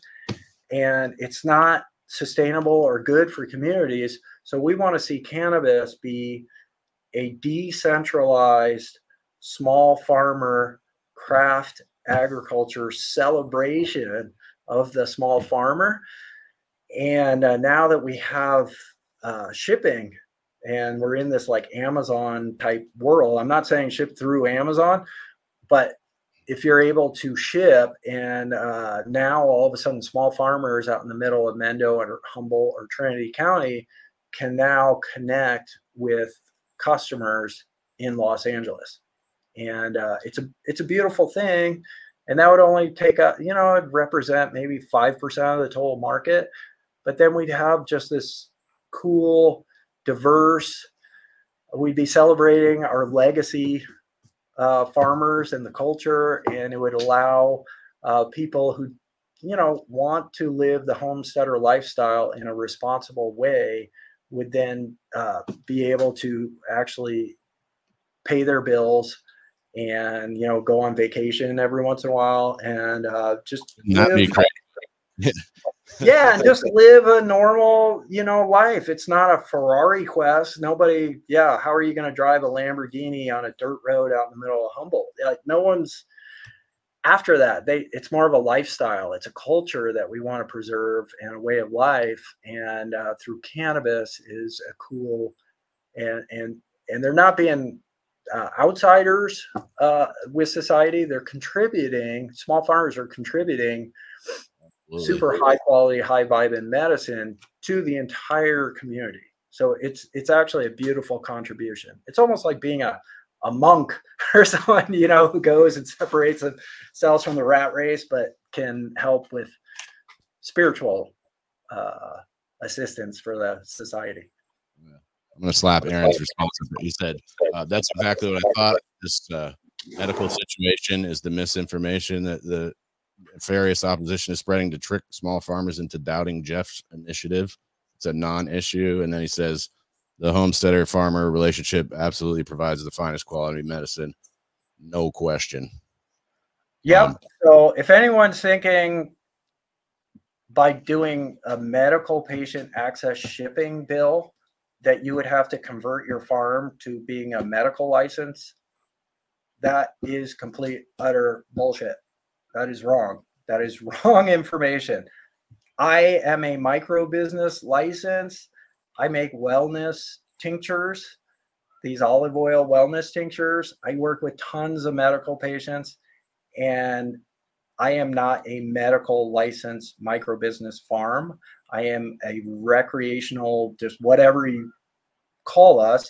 Our products, our tinctures are not designated medical. But I have tons of customers who have lupus, Parkinson's, Crohn's disease, migraines, fibromyalgia, who have medical cards who go buy our tinctures at a dispensary. All medical does is allows you to go to 2,000 milligrams THC in a bottle instead of the 1,000 recreational count. That's it. Which is a nice advantage, but still 1,000's good. That's a nice dose. You can't, like, Vermont's very tight on that. I don't know. Well, and I would never make, but the thing is if I were to make 2,000 milligram tinctures and designate them medical, then that would deny access to all the people who don't have a medical card. They wouldn't be able to buy our tinctures. So we just make them where they're accessible to everyone. Good point. And 1,000 milligrams in 1 ounce, that's pretty potent. All right. So I'm going to keep this moving here. I want to ask you, before, when we were in the green room, before the interview, you said you had to make a phone call to a senator and you're asking him about this bill. And I'd like to know about this bill, maybe 1111 or something that they're trying to pass. Maybe 1111. So I'm What's going the to get deal? myself in trouble, but I'm going to just default to honesty and transparency. Um, Unfortunately, right now, there's kind of almost there's what's being created is almost this culture of tribalism and us and them and which team you're on. And if you're in a trade group, and then if you criticize or question a trade group, then you're the enemy. And now we need to destroy you and spread misinformation about you. And there's, I really hate to say this, but there's kind of like this weird authoritarian, almost cult like vibe going on right now with these trade groups. And I'm really sorry. I'm not trying to be um, mean about it, but that has been my experience. And yeah, with our shipping bill, I actually reached out to some of these trade groups and presented it. I don't want to lay out this whole grievance thing right now, but yeah, they were not warm and fuzzy and welcoming. And even if they were actually really busy with other projects, I thought they were just going to stay neutral and agnostic. But it turns out for some reason, this shipping where the farmers could get a micro business license, be totally free and independent. You could still work with distributors. I think there really is a place for distribution and also for retail. So this is not anti-distribution or anti-retail. It's just right now the power structures skewed because they're required. So the small farmers really, stuck. And that becomes a power dynamic that strips all the power away from the farmer. So anyway, there just seems to be, for some reason, some hints of not wanting to see the small farmer be independent and free and totally self-sufficient, where they could make the choice to not work with a distributor or retailer if they wanted to. In a perfect world, the farmer can sell direct and then also work with distributors and retailers, just like wine and alcohol. There's all these different revenue streams. You can sell direct, but then you can also be sold at specialty shops. And if that shop's 400 miles away, yes, you work with a distributor to do that because you can't drive all the way to that shop. So anyway, but there does seem to be, for some reason, some massive almost hostility towards the concept of the farmers being totally independent and free. It's like everyone right now wants to pimp the farmer. And they'll say, like, we had a company here called Flocana, which I think a lot of people know. And it turns out they were backed by a lot of Altria, so big tobacco money and such like that. I don't want to totally get into all that. But Flocana was like, oh, yeah, we support the small farmer. Look, we're doing all these videos saying how great the small farmer is. But the reality was Flocana was seeing the small farmer as their product. So as soon as the small farmer says, hey, Flocana, thanks for the video about my farm, but you know what? This isn't working out for me. I'm going to go on my own and sell direct. You think Flocana would be like, yeah, that's great. We started this $200 million company just to set small farmers free so they don't have to work with us. No, Flocana, it's kind of like a music record company. Yeah, they'll promote you as a recording artist because they're selling your records and they're getting, the lion's share of the profits. So yeah, they'll promote you all day long because you're making money for them. But as soon as, if you were a musician, said, you know what, I'm going to go on tour myself and I'm going to release my own album that I recorded in my basement and sell that myself. No, the record company would sue the shit out of you and say that's a violation of their contract. So you really have to watch out for who says they're pro-farmer.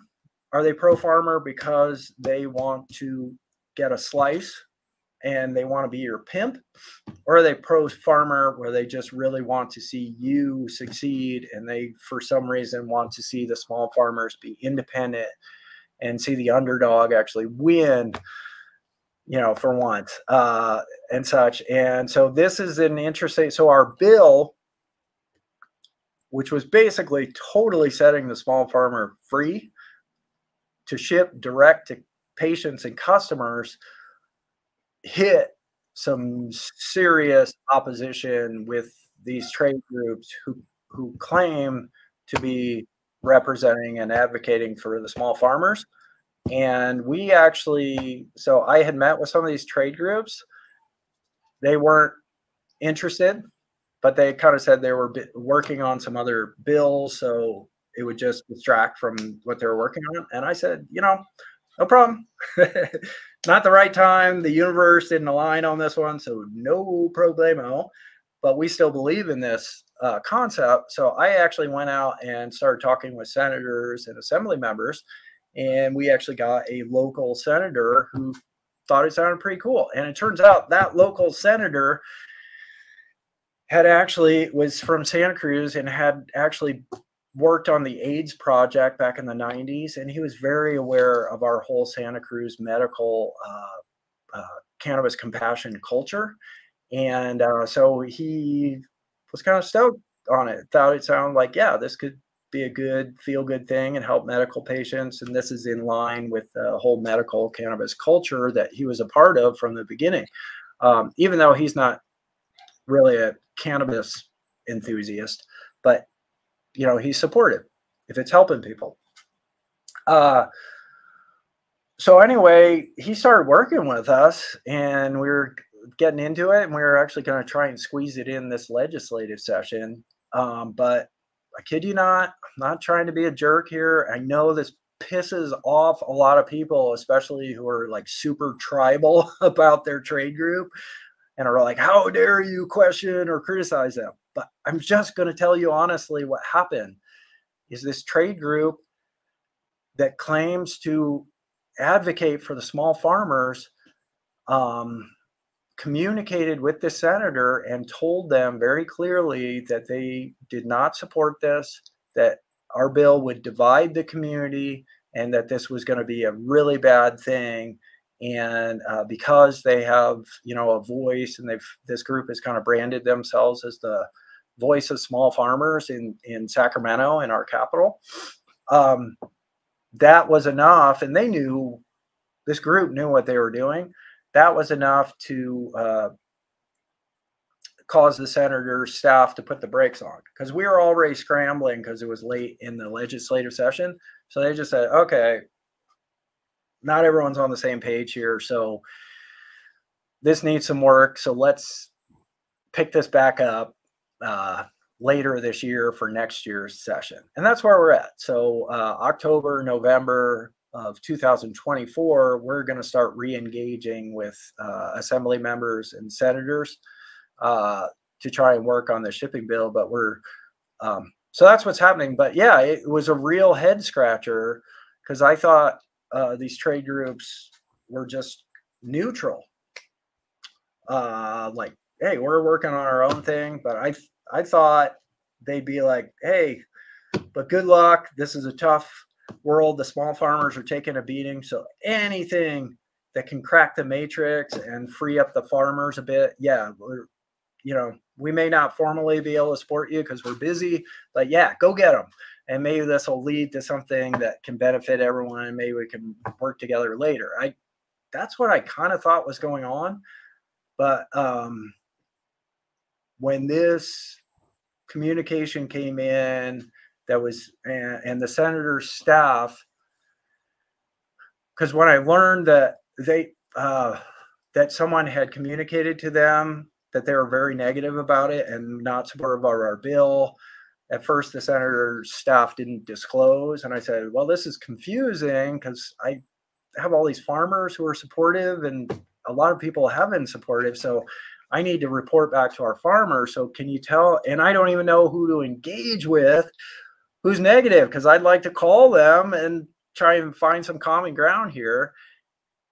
And that's when they told me who it was. And big surprise, everyone already knows this in California who's been following this. But yeah, it was Origins Council. They, in a way, you could look at it, yeah, they sabotaged our bill. And it's still a head scratcher. Why couldn't they just stay neutral? And if we actually made some, got some traction, made some headway, what if we actually passed this? Because historically, medical patient access bills pass. No, most politicians don't want to be painted as anti-medical patient. So I am going to try to get Janine Coleman on the show too. I'm trying to get a hold of her. I'd love to have an interview with her and see what she has to say about it. And I'm not trying to like voodoo doll or witch hunt or try and play dirty or anything. I had nothing against them. I actually reached out to them, shared the bill, and was like, hey, let's collaborate. Let's find solutions. What works for you guys? You guys are up in Emerald, so I'd like to learn more about, the farmer situation in that area and connect with more farmers so we can, make things better and find out what would really be a solution. And man, it was just a one-way.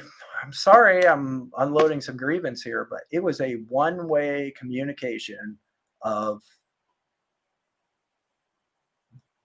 not in, and unfortunately I've heard this from other people as well, is there's just kind of the word on the street is that group and some of the other groups just do not play well with others, just do not seem to have any interest in collaborating. And the very bizarre thing is the people who are running these organizations are not farmers.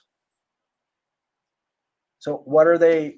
They don't really have a stake in this, and they're more interested, if they're going to have a career, it's going to be as a trade group and expanding their political power and their political connections and their trade group. And there's a comment from York says Vermont Growers Association has the same vibes in York. If you're still listening, send me a message on the YouTube's later or something, dude. So again, this did not start out as a witch hunt, and I'm in this very bizarre position where I had this, like, our bill, this shipping bill, kind of forced folks to play their cards and play their hand. And all of a sudden I was like, what have I stumbled into here? Why are these trade groups so hostile? And then it turns out it gets weird. And I'm sorry, I have some grievance. There's some serious questions that need to be asked, because these trade groups, it turns out, usually what happens when you have legislation, and if we had a senator already working on it, this wasn't just you can try and demean me and say I'm a rookie, I don't know what the fuck I'm talking about. But I wasn't just some random dude who took a bong rip and then wrote something on a cocktail napkin and was like, this is a great idea. We should go tell all the members, tell everyone I've seen the light.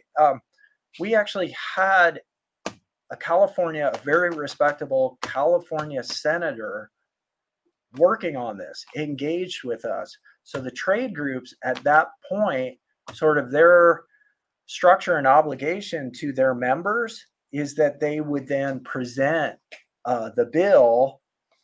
And I had actually offered multiple offers to drive up to meet with members, to do a Zoom so I could present it, because there's some complexities. There's a lot of little details within regulation where you want to make sure everything gets explained, and it's kind of a question answer discussion, give and take. You can't really just do a one way street presentation of information. People are going to have questions and you want to answer those. And so you get clarity. So I had offered to drive up, meet with farmers. I had offered to do Zoom and presentations.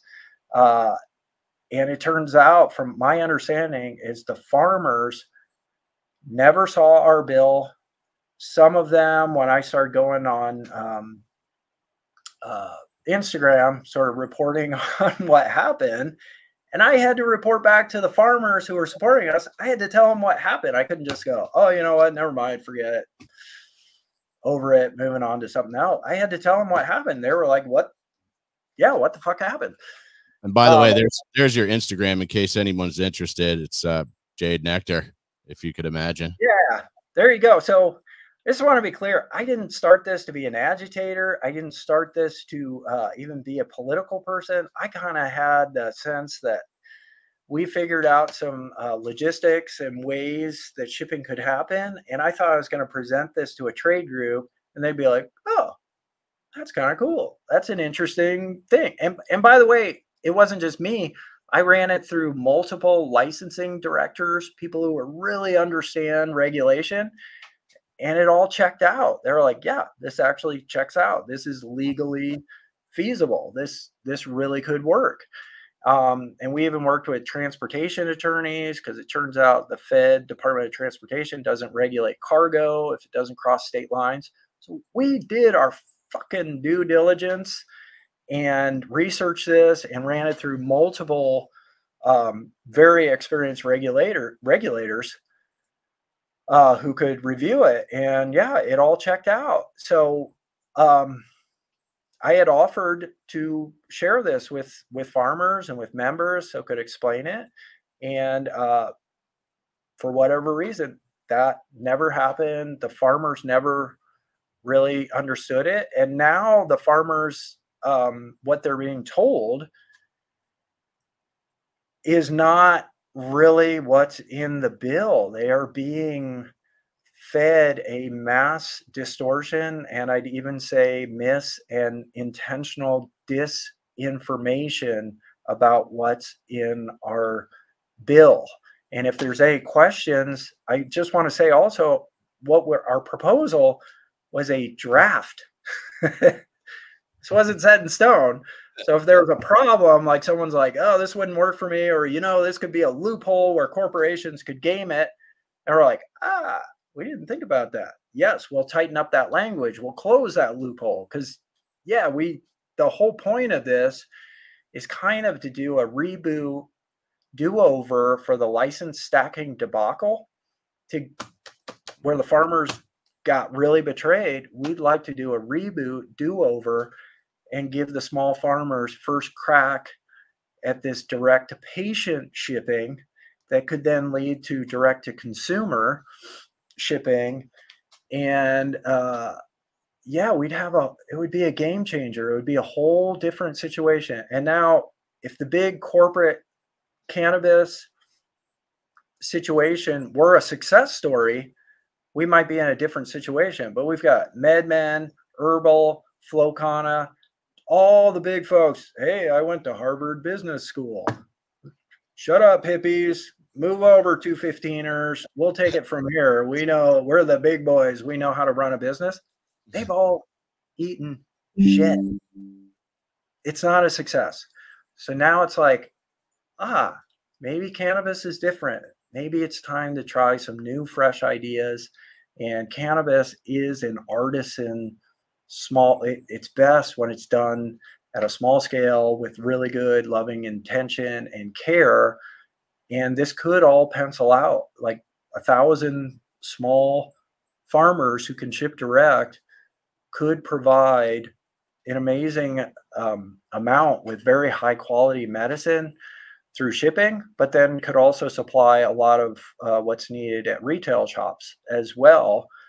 We could bypass the industrial mega ag model that we all know is totally dysfunctional and bad for the planet and just is a race to the bottom, soulless, drives a spirit plant into just being another soulless commodity.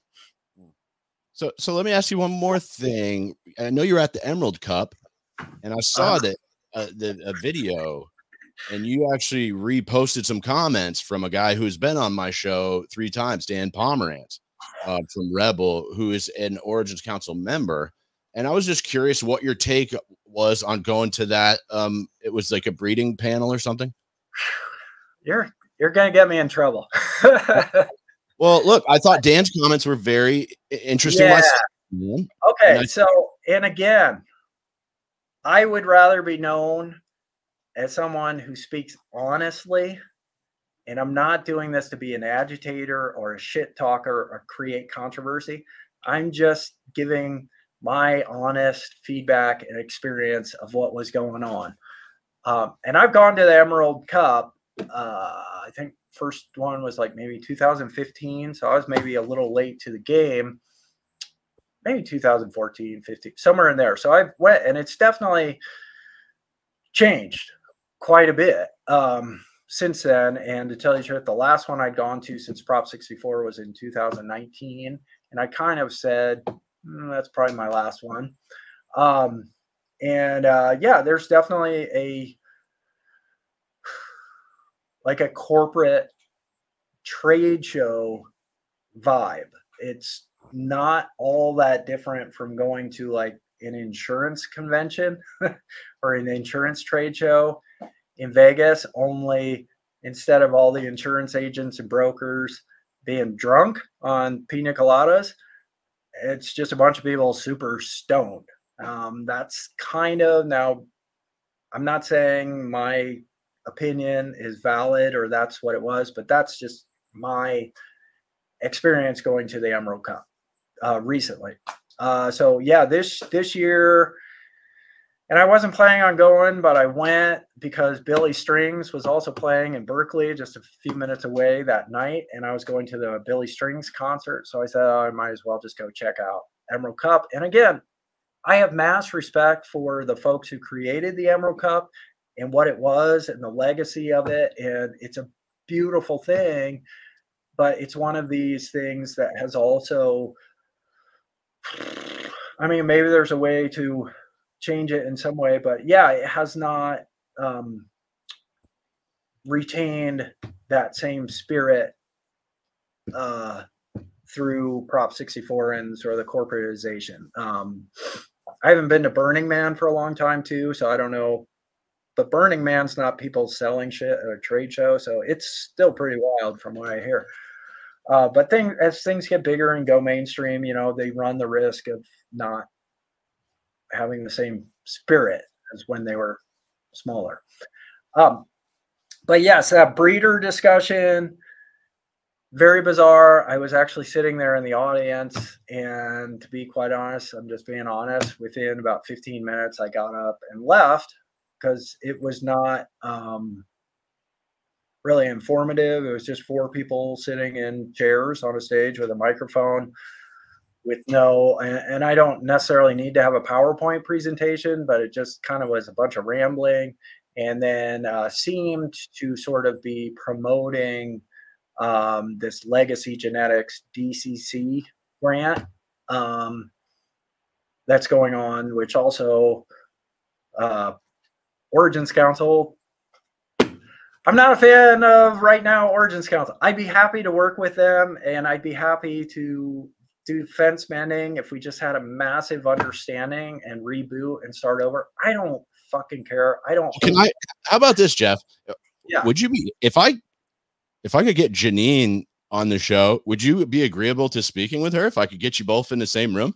Yeah, I think the community deserves that, because right now they're hearing these two or whatever, these different opinions and versions of stories, but it's never coming together in it's kind of like having 2 news commentator, opinion people just spouting opinions, but it's not actually, and I don't want to say it's a debate. I don't want to debate anyone. We're just trying to reach some common understanding where goals and where people are coming from and what the actual goals are and how we can achieve those goals. And we seem to have extremely different opinions.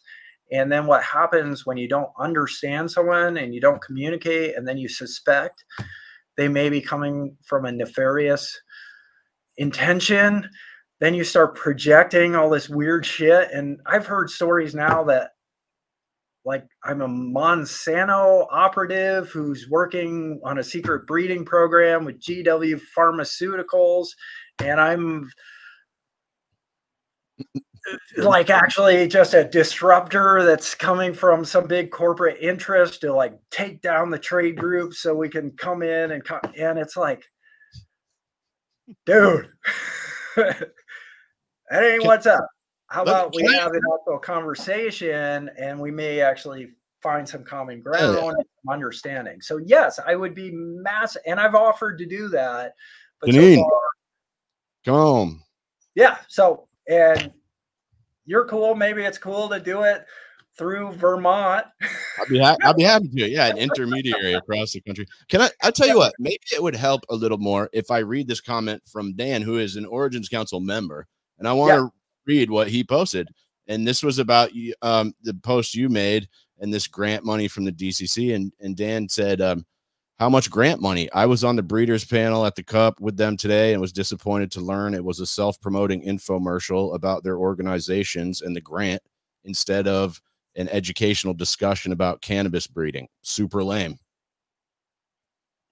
And I thought there was, there's another one. Oh, it's all small. I don't know if I'm going to be able to read. I'm not trying to be a dick here, but that's one of their members. So I think that's one of their members, and he was on the stage. I was feeling the same sentiments sitting in the audience, and I had the freedom to get up and leave. He had to stay on the stage for the whole presentation. I'm sorry. Again, I'm not trying to be snarky and mean, but sometimes honesty is the way to go. And yeah, it was not an informative education, and it felt like an infomercial. And what he said, he was living right in the middle of it, and that was the vibe. And he's a member. So I have my own bias at this point because I've had some unpleasant experiences with this group, but that's how it felt. So yeah, sorry, but yeah, I'd agree. Oh, here's the other comment he made. I was very disappointed by this breeders panel. It was supposed to be about breeding and genetics, but ended up being self-promotion, pitching policy, and their grant/agenda. Who's getting that grant money from the DCC, and how is it all going to be spent? As a member of Origins through my membership of HCGA, I find this shameful and exactly what's wrong with politics. How about you give me some of that grant money? Every year, the Cup has a breeders panel with last year's winner to talk to genetics. I finally won, and it was lame opportunism. We didn't even get to talk about weed. So whack and exclusionary. Panel discussions should stick to education about the topic, not be a sales pitch. I didn't even say the name of my company or talk about my products once because that was not the point. That's all. Good for him. Yeah. So, Janine, if you're listening, I'd love to talk to you. I would absolutely moderate or host a conversation between you guys. I think you both probably have some good ideas, and I think maybe there's some people that have been a little confused about the ideas that you're presenting because you present them in a very long-winded way, but when I've looked at the totality of it, I mean, I like the ideas you've presented. If I'm being perfectly honest, I don't see anything here that's unreasonable to me. It's and here's the really bizarre thing as well. And by the way, we live in a 30-second attention span world these days. Yeah. So to understand all the complexities and nuance of a major legislative shift, which would shift the power, and I'm not talking like power like megalomaniac power. I'm talking, but would all of a sudden give power to the smallest of the small farmers, who I think are really the rock star heroes. Me too. The heart and soul of, and let's all be serious here. We're not growing broccoli. Nothing against broccoli, but this is a psychedelic plant that has an energy to it that changes perspective, that has a spiritual element to it. So do you want your cannabis that you're consuming, that most likely you're consuming it to have some sort of insight or enlightenment or just creativity vibe? That's why you're taking it into your body. Do you want that grown in an industrial corporate venture capital operation, or do you want that grown by almost, and I don't want to overdo it, but some of these homestead farmers, it's like almost being like a monk. It's a spirit, you're out in nature, you're in tune with your plants, and a lot of times you're walking around barefoot. You wake up early in the morning with the sun coming up, and you're just loving your plants, and you're knowing that other people you may never meet are going to take that plant into their body, and you're hoping that that can have a positive effect on their life. And I'm not trying to get woo woo, but that's why people like cannabis. You're not just eating fucking broccoli. It changes your perspective, gives you enlightenment. So if that's what you're looking for in cannabis, how about you have some sort of like almost like monk-like folks living out in the middle of fucking nowhere in nature in a pristine environment, spending their entire season, summer, months and months and months, nurturing these plants with love and intention. So yeah, that's and again, I'm not trying to be some sanctimonious woo-woo hippie. I mean, but that's kind of the point of cannabis, right? We want to get a little woo-woo. So let's have the fucking woo-woos grow the and we can do it. And they're working hard. There's also this notion that cannabis farmers are just lazy degenerates who can't do anything other. That's the dumbest shit I've ever heard. I've seen these people. I go to farm, man. These motherfuckers never stop. It's if you're really growing it on a small, and you're doing the work yourself, and I'm not talking like plantation style where you just sit there and bark orders at workers who run around doing the work for you. I'm not talking that. I'm talking, and this is what the home occupation cottage cannabis would be. It would be where you don't have actually employees, or you only have maybe 1 or 2 employees that might help you at peak harvest time where you need some more hands. But it's really that farmer nurturing that cannabis all the way from seed to harvest. And that is a beautiful, amazing amount of effort and dedication to that plant to get it all the way there. Because what I tell people is cannabis is really easy to grow. It's a really easy plant to grow. The problem is it's really easy to fuck it up too. And you have over 6 months, every single day, there's an opportunity to fuck it up and ruin it. So you have to go 6, 7, 8 months without fucking up. And to do that right, it takes dedication and discipline and care and all those beautiful qualities we want. If we're going to consume it, we want to know all that care and love went into that plant. At least I do. So here's what I'd like to do. I was going to ask you about all your grow techniques and genetics. What I'm thinking, because I'm getting kind of tired here. What I'm thinking is I got to go too. maybe we could split that off into a different show, part 2. Sure. And I could ask you one more question before we get out of here. Yeah. Yeah. I want to know about this idea of trying to get patents on genetics. I heard you talking about that a little bit.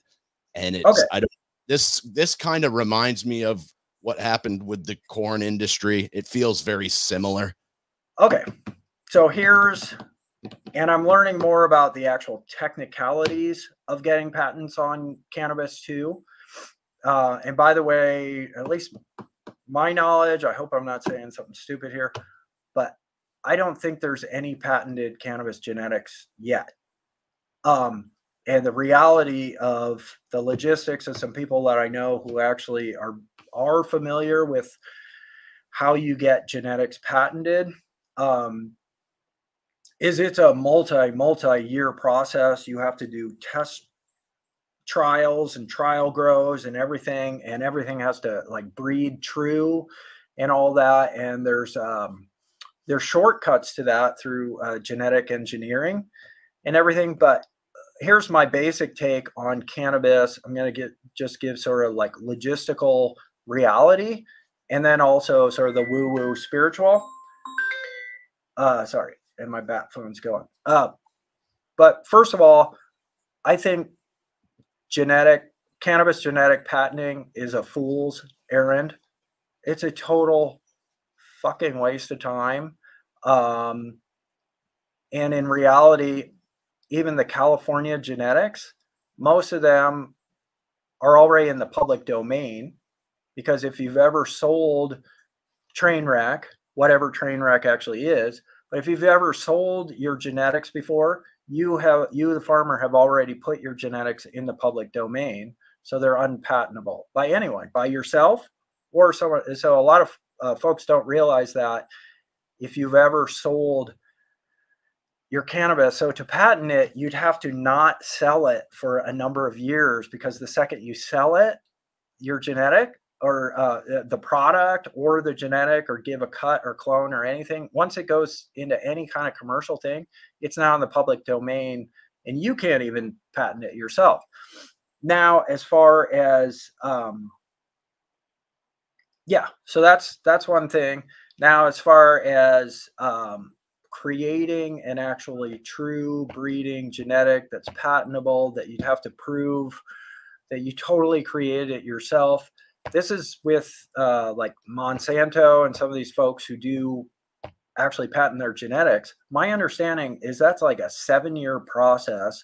They're speeding it up by doing genetic engineering, but then they have to do all this like trial crop stuff. And I wish it's not really my specialty. This is just someone else told me this, because this is kind of their field, or they're aware of it, and they've done work with other plants, not cannabis patents, but yeah, so you have to go through this multi-year process to prove it out, and that it's yours and that it's totally unique.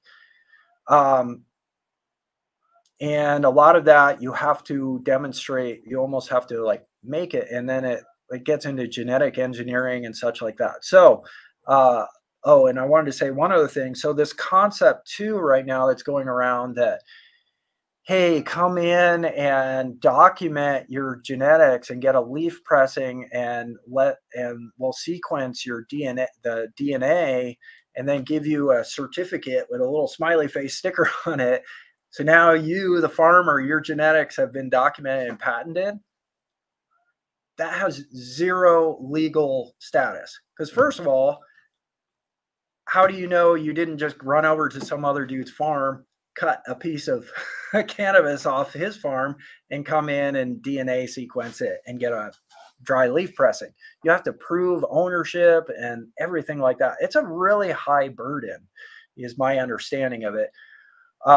But if you just want to protect your own genetics, if you've already sold your genetics and got them out there and just do some sort of documentation, I guess the DNA sequencing and but it wouldn't hold up in court, because there's no way you could prove that what's sequenced and dried. I mean, someone correct me if I'm wrong, but you'd have to prove ownership, that was actually your plant. Like when you go to court. And by the way, in court, just so everyone knows, even when you're right, you have to pay sometimes millions of dollars to prove you're right. So if you're involved with like Monsanto or someone like that who you think poached your genetics somehow, you can say, hey, you stole my cannabis variety. You're growing acres of it in your greenhouse. That's mine. So I'm going to shut you down and make you stop it. That big mega corporation is going to say, okay, sue us. It's going to cost you hundreds of thousands of dollars. You're probably going to lose. And you're going to spend the next 5 years of your life in this toxic lawsuit. So what I'm getting at is it's not even worth it. It's probably not provable. There aren't patented cannabis already. All the lines go back to Afghanistan, Pakistan, and then it gets into who really owns these genetics. And then if you want to get on the woo-woo spiritual side, yes, go. That's probably, at least when I smoke cannabis, I'm from a Grateful Dead culture of communal sharing and share the love. And you go to a show and everyone's passing out joints and just, it's a love fest of sharing the love. And that's what's so beautiful and fun about it. So to take cannabis, which generally creates an emotion of sharing, and these are and non-ownership, to then say, oh, what I'm going to do with cannabis is I'm going to claim ownership to this and make this as mine, and I'm going to pay attorneys, and then I'm going to go after anyone who tries to even grow something close to it, and I'm going to sue the fuck out of you because that's mine. Yikes. That is, you're smoking the wrong fucking weed if that's your inspiration from smoking weed. I'm sorry. That's just like the antithesis of cannabis culture and sharing philosophy. So it's Amen. just, yeah. So that's just kind of fucked up on itself. But then, so what I think would be personally is just, let's bypass this whole patenting ownership bullshit. Maybe if we as a community just want to get that off the table, so that's not even a threat to infringing on people's freedoms to grow cannabis and everything, just put it all in the public domain, have some sort of project like DCC. If you want to do something really cool with a grant, let's go collect all the genetics and just get them out in the public domain where they can never be patentable, and make it basically impossible to ever patent any of this stuff. And then we can move on as a community and just say cannabis it's just a resource, just like water and clean air, that we all have a right to. It's a plant. No one invented it. So let's cut the fucking ownership bullshit out of it. And let's just get on with, breeding cool strains. And part of the game is, if you create something really cool, just if you want to be involved in cannabis, you just have to accept that someone else might get your cut somehow, or get a seed, or an employee that was working on your farm may take some cuttings and they go, and just be at peace with that. That's how cannabis has always worked. It used to be bag seed. Like, cannabis genetics move freely because of the seeds, and that's how it got around. That was part of the beauty that disseminated cannabis throughout the world. So let's just embrace that as a reality, that you can't own cannabis, you can't bottle it up, you can't keep it out. And if you bred something really beautiful, share it. I definitely can't keep it. I seem to always be running out. Yeah, and then your reward and your treat is you get like bragging rights for document that you created it, and it's your strain. And then you get street credit, and everyone thinks you're fucking cool for creating an awesome plant. But it just seems like a waste of time, waste of energy, bad karma, and a fool's errand to try and pursue the ownership thing. And it just doesn't seem to be what cannabis spirit wants. Anyway, it wants to expand. There you go, dude. That's that woo-woo shit right there. I agree with you. I'm gonna pull myself up here for this. We got 17 people watching. That's not bad. I assume those are all your friends. My friends are all completely. Anyway, let me hold on. I'm gonna give you the last word here, Jeff. I just want to plug your logo one more time. Jade Nectar. It's Jeff Nordahl. I always give my guests the last word. So if we missed anything you think is important, or if you have any shameless plugs or shout outs that you want to do, now is the time. And thank you so much for being here. This was a banger, dude. I appreciate it.